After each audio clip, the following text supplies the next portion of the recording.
ఇప్పుడే జీ5 app download చేయండి. చూడండి మీ ఫేవరెట్ టీవీ షోస్ ఎప్పుడైనా ఎక్కడైనా. మీరు చెప్పిన విధంగా అక్షయ్ ముంబైకి చేరుకునుంటుందా, లేదంటే మన దరిద్రానికి తిరిగి వెనక్కి వచ్చేస్తుందా? గోడలకి పెద్దిరాజ్ బాగుంటాడు. మనం నెమ్మదిగా మాట్లాడుకోవడం మంచిది. అసలు అక్షయ్ టాపిక్ మాట్లాడకుండా ఉండడం ఇంకా మంచిది.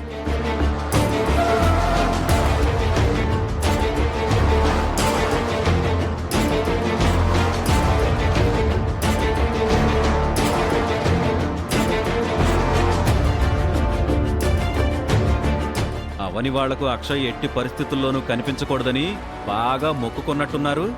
కుక్కకి పెత్తనం ఇస్తే కుండలు గెలికింది అన్నట్టు అల్లుడి ఇలారికం అయితే ఇలాగే ఉంటది. ఇదిగే ఇంటి వారసుల మీద పంచులేస్తే అది నీకే ప్రమాదం బావా. మీ అక్క ముందు సామెతలు వాడడం ఆంజనేయుని ముందు కుప్పెగంతులు వేయడంలా ఉంటుంది. కాస్త చూసి మాట్లాడండి.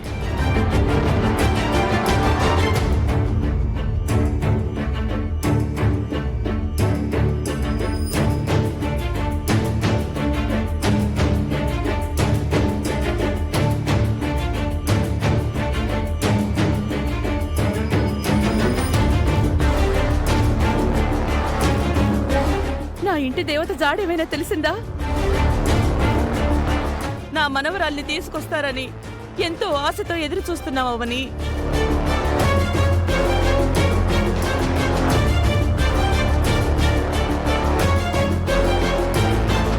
మనసంతా కకలావికలంగా ఉంది శ్రీకర్.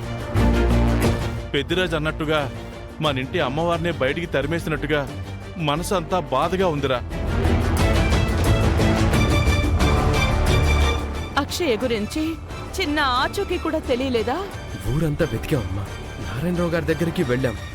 చివరికి పోలీస్ కంప్లైంట్ ఇచ్చొచ్చాం. అక్షయ వల్ల నేను ప్రాణం పోయే పరిస్థితికి వచ్చానని తెలిసి కూడా మీరు మాత్రం తన మీద ఎందుకంత ప్రేమను కురిపిస్తున్నారు? మనవరాలని తెలియగానే అది చేసిన తప్పు ఒప్పైపోయిందా మీ దృష్టిలో? కరెక్ట్ మాట అడిగావన్నయ్య. అంటే నీలాంటి జాతకం కలది కాబట్టి మనుషుల్ని హత్య చేసినా అది నేరం కిందకు పరిగణించబడదా?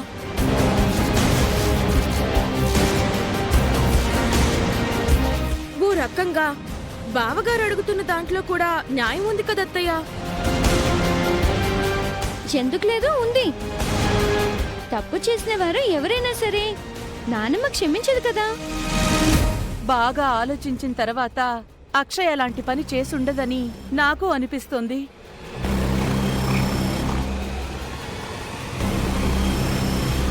అంత చిన్నపిల్ల రాధాకృష్ణని ఎందుకు చంపాలనుకుంటుంది? నిన్నందరం బాధలో ఉండి అక్షయ్ని అనుమానించాం గాని బాగా ఆలోచిస్తే అక్షయ్ది ఎటువంటి తప్పు లేదనిపిస్తోంది. అవని ఈ ఇంటి కోసం ఎన్ని త్యాగాలు చేసిందో అక్షయ్ కూడా అన్ని త్యాగాలు చేసింది. అత్తయ్య గారి ప్రాణాలను కాపాడడం కోసం భవానీ దీక్ష చేసింది. అదొక్కటి చాలు అక్షయ మంచితనం గురించి మాట్లాడుకోవడానికి. ఆనాడు ఆ విషయం కూడా గుర్తించలేకపోయాను. అవన్నీ గుర్తుకొస్తుంటే ఇప్పుడు చాలా చాలా బాధ అనిపిస్తోంది. ఆ ఒక్క విషయమే కాదమ్మా, నువ్వు చాలా విషయాలు గుర్తించలేకపోయావు.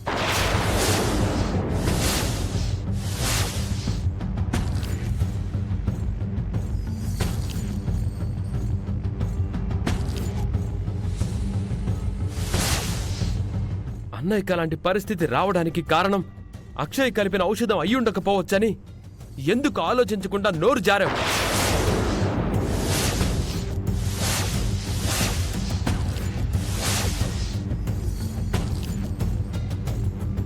ఎందుకు నిర్ధారించుకోకుండా నిర్దాక్షిణ్యంగా తిట్టావు? ఎందుకు నీ వయసుని మర్చిపోయావమ్మా? నీ పెద్దరికం ఏమైంది? నీ బుద్ధి ఏమైందమ్మా?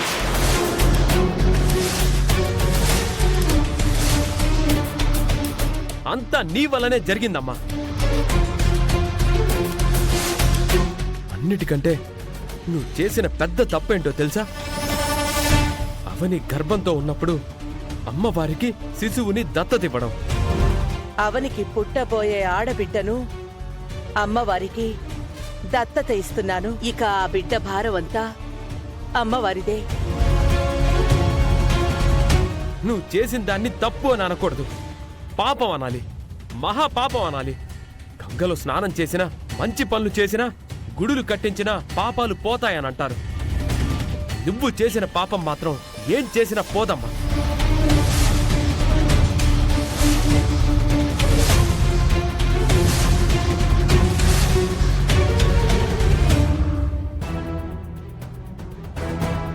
నువ్వు చాలా దారుణంగా ప్రవర్తించావు. చిన్నపిల్ల మీద దయా కరుణ జాలి లేకుండా మాట్లాడావు. అందుకే మనస్తాపానికి గురై ఇంటి నుంచి వెళ్ళిపోయింది.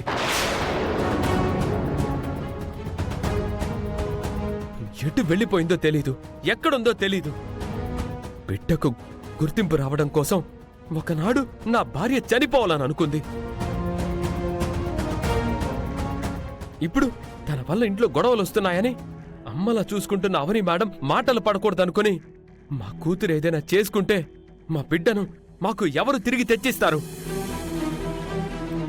మాకు జరగరాని నష్టం ఏమైనా జరిగితే ఎవరు పూడుస్తారు? అంతా నీ వల్లే జరిగింది. నీ వల్లే, నీ వల్లే, నీ వల్లే. ఇంకాపరా.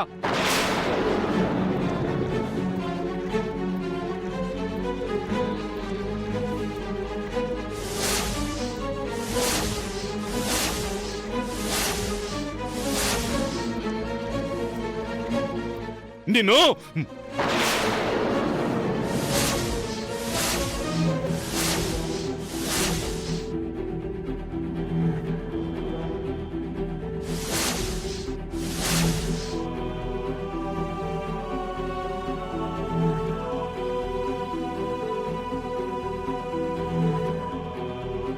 ఇంకొక మాట నా భార్య గురించి అన్నావంటే ఎత్తిన చెయ్యని ఈసారి దించను.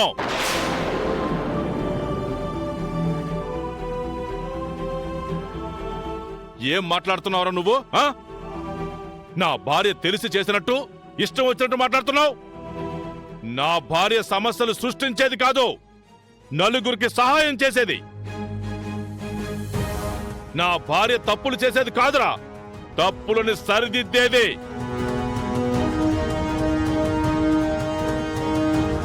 కూతురు కనిపించకుండా పోయిందనే నీ ఆవేదన ఆవేశంగా మారడంలో తప్పులేదు గాని నీ తల్లి వైపు నువ్వు వేరెత్తి చూపించినప్పుడు మిగిలిన 4 వేళ్లు మీ వైపు చూపిస్తున్నాయన్న సంగతి మర్చిపోయావు. అర్థమైందా? మేమేం తప్పు చేశాం మావయ్య? మా వైపు 4 వేళ్ళు చూపించడానికి మీలో ఏ తప్పులు లేవా? ఏమున్నాయి? మీరే ఆలోచించండి. మేం ఆలోచించడం ఎందుకు? మా తప్పులని మీరు గుర్తించారు కదా, మీరే చెప్పండి.